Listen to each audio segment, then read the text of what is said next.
people are contemplating new laws, I think the most important thing we can look at is what about all the laws that are already on the books that were not enforced, that were not properly implemented? I think what angers me the most is when I see breakdowns with law enforcement.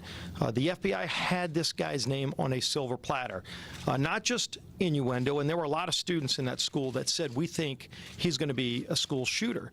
He himself said he wanted to be a professional school shooter, and it was posted under his name and ultimately turned over to the FBI. And somewhere along the way in the FBI's chain of command, they let it go. I think we ought to ask those tough questions and hold people accountable. There are really good people at the FBI, but clearly there are people at the FBI that chose to let this go, and I think we ought to know about this.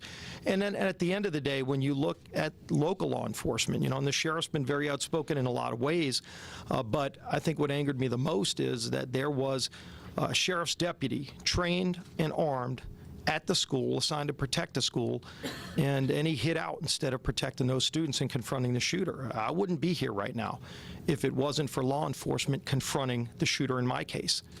And it's really disappointing that ultimately somebody didn't go into that school that was there and armed to protect those kids.